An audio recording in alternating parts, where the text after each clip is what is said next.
দেশ থেকে বিদেশ, খেলা থেকে বিনোদন, সব ধরনের খবর নিয়ে আমি মিঠু শুরু করছি নজরের দুনিয়া। কানের মেশিনের বিশ্বস্ত প্রতিষ্ঠান অডিটন, স্পিচ অ্যান্ড হিয়ারিং ক্লিনিক। কানে শুনতে না পাওয়া বা শুনতে সমস্যা, তোতলা বা অস্পষ্ট কথা, জন্ম থেকে কথা বলতে না পারা, অল্প বুদ্ধি, কথা ও কানের যে কোনো সমস্যার সঠিক সমাধান অডিটন। অভিজ্ঞ চিকিৎসকদের পরিষেবার সাথে পাবেন কানে শোনার পরীক্ষা ও যন্ত্র, কান ও গলার ছবি, speech therapy, OAE, BERA, ASSR, ENG, VNG, ইকজি, ভেস্টিবুলার, সাইকোলজিক্যাল পরীক্ষা ও কাউন্সিলিং। বিশদে জানতে যোগাযোগ করুন।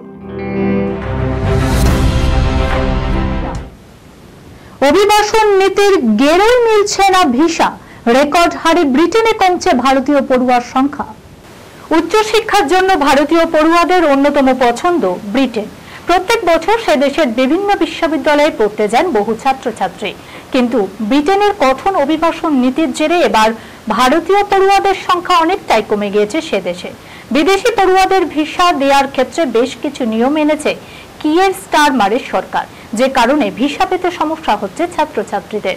সমীক্ষায় দেখা গিয়েছে ব্রিটেনের ভারতীয় পড়ুয়াদের স্পন্সর্ড স্টাডি ভিসা দেওয়ায় 23% পতন ঘটেছে। গত বছর ব্রিটেনে 1,42,693 জন ভারতীয় পড়ুয়াকে স্পন্সর স্টাডি ভিসা দেওয়া হয়েছিল। 2024 সালের জুন মাসে সেই সংখ্যাটা কমে দাঁড়িয়েছে 1,10,006 জন, অর্থাৎ প্রায় 33,000 পড়ুয়াকে ভিসা দেওয়া হয়নি। পড়ুয়া সহ বিদেশিদের ব্রিটিশ ভিসা পেতে পড়তে হচ্ছে কঠিন নিয়মের গেরোয়, যার জেরে চলতি বছরে বহু ভারতীয় ছাত্রছাত্রী আর ব্রিটেনে পা রাখেননি। তবে শুধু ভারতীয় নয়, ব্রিটেনে ভিসা প্রদান কমে গিয়েছে নাইজেরিয়ার পড়ুয়াদেরও। বিমানবন্দর থেকে গ্রেপ্তার টেলিগ্রাম অ্যাপের সিইও, কি কারণে এই গ্রেপ্তারি, চলুন জেনে নিই। গ্রেপ্তার টেলিগ্রাম অ্যাপের সিইও পাভেল দুরভ।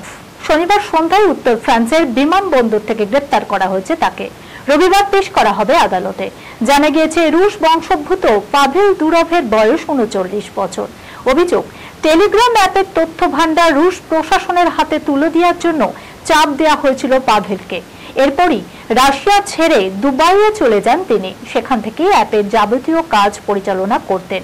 পরবর্তীতে অভিযোগ ওঠে টেলিগ্রাম অ্যাপটি অপরাধমূলক ব্যবহার রোধে সক্ষম নয়, যার জেরে সিইও পাভেলের বিরুদ্ধে গ্রেপ্তারি পরোয়ানা জারি হয়েছিল। আর গ্রেপ্তারি খবর ছড়াতেই পদক্ষেপ করেছে রুশ সরকার। ফ্রান্সের রাশিয়ায় দূতাবাসের সঙ্গে যোগাযোগ করা হচ্ছে। উল্লেখ্য, হোয়াটসঅ্যাপের সঙ্গে পাল্লা দিতেই বাজারে এসেছিল টেলিগ্রাম। এতে কিছু অসুবিধা যেমন ছিল, সুবিধাও অনেক। যে কোনো সাইজের ফাইল সহজে পাঠানো যায় এই অ্যাপের মাধ্যমে, যার ফলে ব্যবহারকারীদের কাছে এই অ্যাপটি অত্যন্ত আকর্ষণীয়। আকাশ থেকে ডুবোজাহাজের হদিশ, ভারতকে সোনাবাই বিক্রির সবুজ সংকেত আমেরিকার। শীঘ্রই ভারতীয় নৌবাহিনীর সঙ্গী হতে চলেছে অত্যাধুনিক সোনাবাই ডুবোজাহাজ। খুঁজতে পারদর্শী অত্যাধুনিক এই প্রযুক্তি ভারতকে বিক্রির ছাড়পত্র দিলেন আমেরিকার বিদেশ সচিব অ্যান্টনি ব্লিকেন। শনিবার ওয়াশিংটনের তরফে কথা জানানো হয়েছে। অত্যাধুনিক এই যন্ত্রের আনুমানিক দাম আমেরিকার তরফে ঠিক করা হয়েছে $52.8 মিলিয়ন, অর্থাৎ ভারতীয় মুদ্রায় 882.53 কোটি। ভারতকে সোনাবাই বিক্রির প্রসঙ্গে শনিবার এক বিবৃতি দিয়েছে মার্কিন প্রতিরক্ষা মন্ত্রকের অধীন সংস্থা ডিফেন্স সিকিউরিটি কোঅপারেশন এজেন্সি। তাদের বক্তব্য অনুযায়ী এই প্রযুক্তি বিক্রির বিষয়ে প্রয়োজনীয় শংসাপত্র পেতে মার্কিন কংগ্রেসে প্রস্তাব পাঠানো হয়েছে, যেখানে বলা হয়েছে ভারত আমেরিকা থেকে মোট 3 ধরনের সোনাবাই কিনতেও চেয়েছে। জানা যাচ্ছে নৌসেনার মাল্টিমিশন MH-60 আর সি হক হেলিকপ্টারে নিযুক্ত করা হবে এই সোনাবাই। শিল্পা শেট্টির সঙ্গে বিমানে চড়বেন না, অনুরাগীদের সতর্ক করলেন ফারাহ খান। কিন্তু কেন, কি হয়েছিল, চলুন জেনে নিই। ফারাহ এবং শিল্পা শেট্টি দুজনেই বেশ ভালোই বন্ধু। একসঙ্গে একাধিক প্রকল্পে কাজও করেছেন। তবে এবার শিল্পা শেট্টির প্রসঙ্গে বিশেষ সতর্কবার্তা দিলেন ফারাহ খান। প্রকাশ্যে এসেছে সেই ভিডিওতে দেখা যাচ্ছে বিমানের জনপ্রিয় কোরিওগ্রাফারের পাশে বসে রয়েছেন শিল্পা শেট্টি। ক্যাপশনে লেখা আছে, শিল্পা শেট্টির সঙ্গে কখনো বিমানে চাপবেন না। দেখা যাচ্ছে সামনেই দাঁড়িয়ে রয়েছে বিমান সেবিকা।